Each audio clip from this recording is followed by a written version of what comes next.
Hello, welcome back to my haunted library. It's Regina. So today I am back with a tag video. I was happy to see I was tagged in an original tag video by my friend Juan over at Plagued by Visions. I will link his original video below. If you don't know his channel, you must check it out. He has a great channel. He really speaks about horror in a very intelligent, well thought out analyses about what horror is, and I always enjoy listening to his concepts about horror, his observations, his insights, and I always learn something. So yeah, this is a great tag that kind of gets into what the nature of horror is, and the different faces of horror is something I found very intriguing. But before I get to the tag, watching his video reminded me of a book that I have that I found in a thrift store that I've never read, but now I'm inspired to read it. And that's called Scream, Chilling Adventures in the Science of Fear by Margie Kerr. So it gets into what is fear, I'm assuming. So let's take a look at this. This came out, it says Julie. I don't know. I found this either in a thrift store or maybe it was one of those little libraries. Edmund Burke. Terror is a passion which always produces delight when it does not press too close. Okay, so this is the kind of analysis of what fear is and what horror is that Juan's video made me think about. So this book came out in 2015, and it has haunted places, haunted houses and scary entertainment, notable thrill rides and activities. So also something that's interesting about this book is it's supposed to glow in the dark. In the back, there's a warning that says, this book glows in the dark, don't be afraid. So I thought we would test it. I don't know if my camera will pick up on the fact, but this has probably absorbed a lot of this bright ring light I have. Should probably take this off. Yeah, I definitely feel like the letters are glowing in the dark. It's nice to know that if the lights go out, I will be able to find a book, although I won't be able to read it because it'll be too dark. So I am going to read this book right away because I love reading nonfiction about scary places, and I will do a review on it and let you know what I think. Let's get on to the tag now. Juan is very good at analyzing literature, and I'm wondering if he was an English major or a literature major. So Juan, if you're watching, I would love to know that. I have a sense that you might have a degree in this. Despite the perception that it is a homogeneous, lowbrow genre, horror is in actuality one of the most versatile and powerful artistic styles imaginable, and one that can resonate with ferocity and provoke a myriad of reactions. This tag is dedicated to opening a broader discussion of the many powers and utilities that horror possesses. Okay, so number one, a horror story that scared or disturbed you. Well, I know exactly the one that scared the pants off me when I was a child. We had a book of short stories. This might have been in one of the Alfred Hitchcock collections because we had all of those books. There's a difference between fun, scary, and disturbing in a very uncomfortable way that really scared me, and it still scares me because I've read it recently, and that is It's a Good Life by Jerome Bixby. This is considered a science fiction story, but I don't know, I consider it horror. Written in 1953, considered science fiction. A Twilight Zone episode in 1961. So there is a Twilight Zone episode of this story. Not quite as scary as the story, but still really good. I will link it below if I can find it on YouTube. But this is what the story is about. Anthony Fremont is a 3-year-old boy with near godlike powers. He can transform other people or objects into anything he wishes, think new things into being, teleport himself and others where he wishes, read the minds of people and animals, and even revive the dead. He may not be wholly human.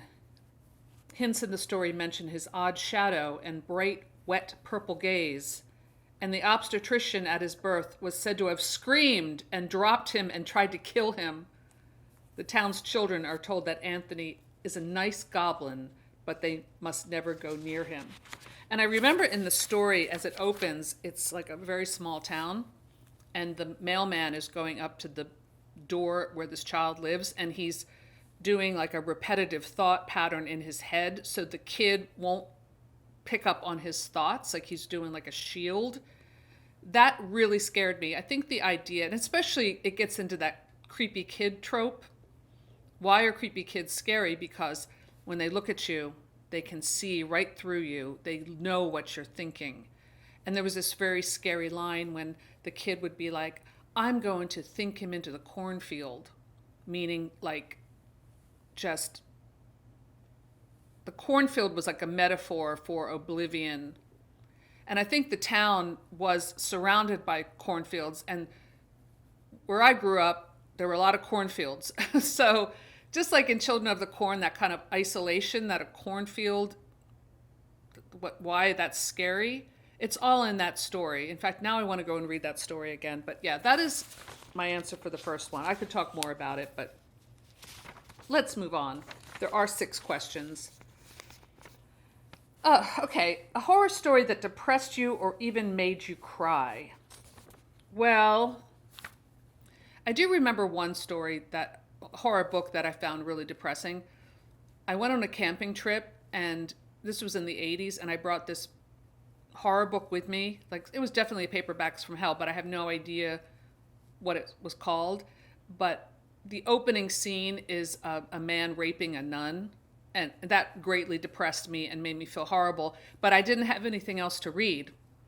And I had agreed to go with my boyfriend and my now husband, then boyfriend, on this camping trip. It was like a music festival, and I really felt like a fish out of water. And being the shy person that I am, I really just wanted to hang out in my tent and read. And the only book I had was this really depressing story about this man raping a nun. So that really depressed me. And I think I was just depressed in general, and it made it worse. Made me cry. I did tear up and choke up in one of the recent V.C. Andrews books I read. I think it was, I wrote it down, Tarnished Gold in the Landry series was the last book. And it was, a very sad ending. That was the end of the series. And I was very into the series, and I just, I don't know, I kind of just got very sad. It really saddened me, and I cried.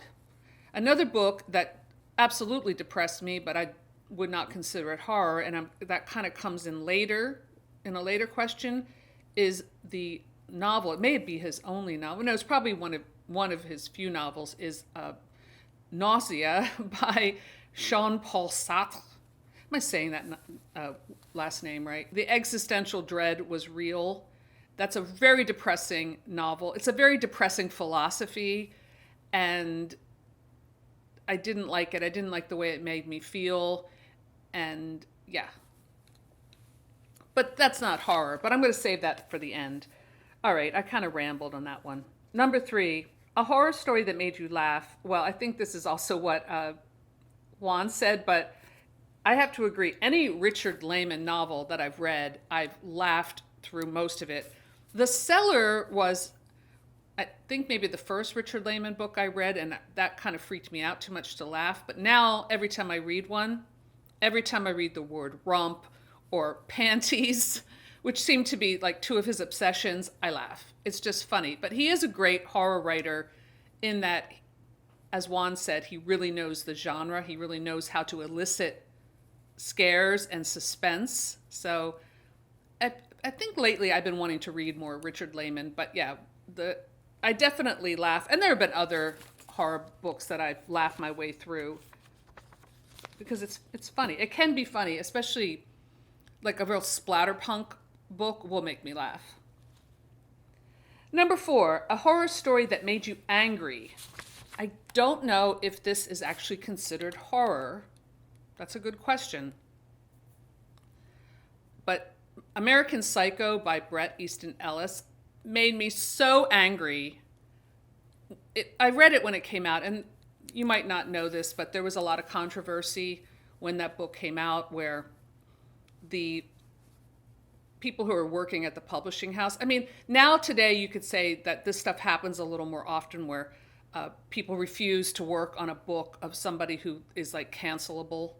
I don't know if that's a word, cancelable, but someone who's done something that they don't approve of, and they'll walk out like, I refuse to work on this book because I don't approve of this person. The typesetters, who at that time were, I think, mostly women, did walk out and refuse to set the type on this book because it was so offensive, so graphic, and so misogynistic at that time.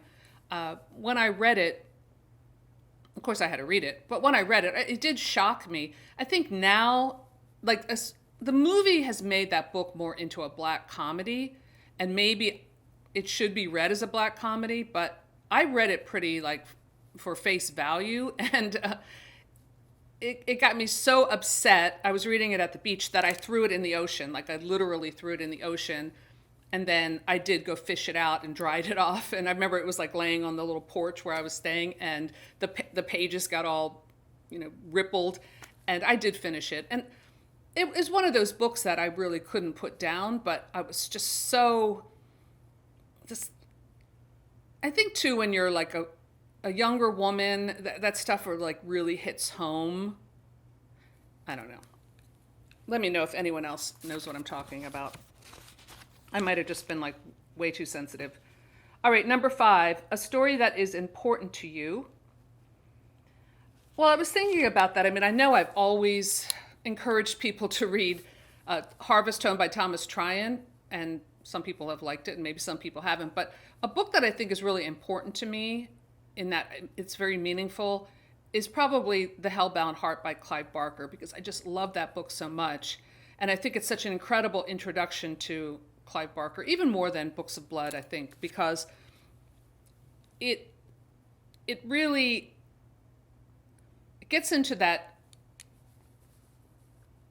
the thing about almost like in a religious metaphor for like sin and living just for passion and for indulging in every desire, and how that opens this gates of hell where these demons can then come in.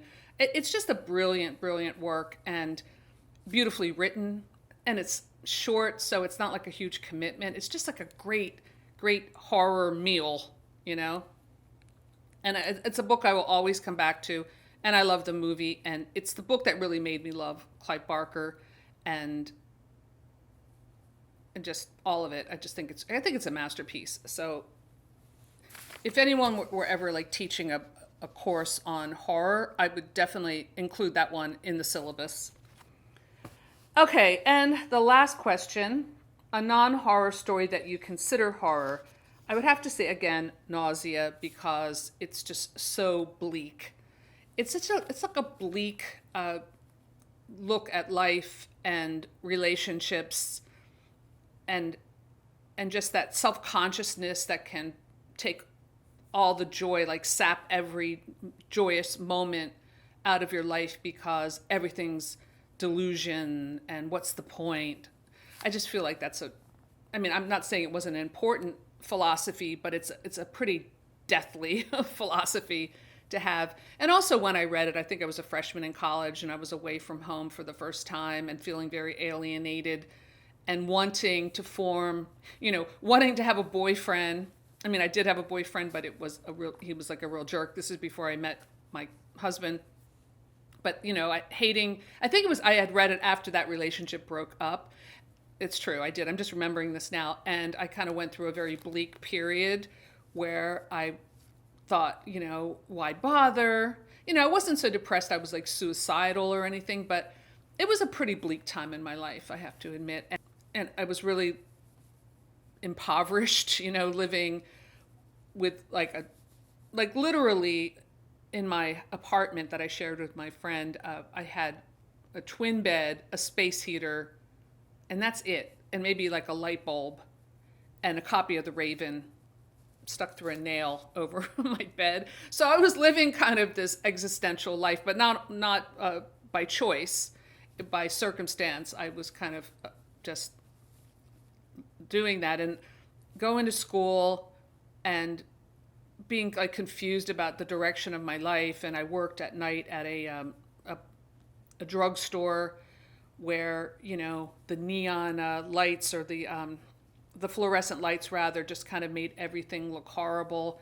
And people would come in and rob the store, and I felt afraid all the time. And this man started stalking me. It was a man who came into the drugstore. He was like a total drug addict or drunk or something. And he followed me home. And one day he pulled up and like tried to get me into his van.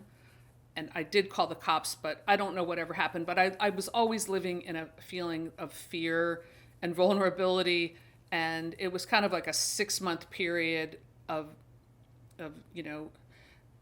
sadness. And I shouldn't have been reading Sartre during that time in my life. Just saying, I think I might have a different viewpoint now, but just sharing a little bit from that. So these are great questions. It was really fun reflecting on them. And I'm going to tag a few people. These are some people that I would love to hear their answers. And Juan already tagged a lot of the people in the horror community, so I'm going to add to that. But I would love to hear from John at Books of Blood, Elizabeth Sagewood, and my friend Edie Lewis.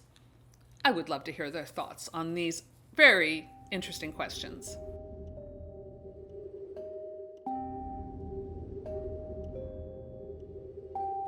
So that's all I have for today. Thanks for stopping by my haunted library, and I'll see you soon. Bye!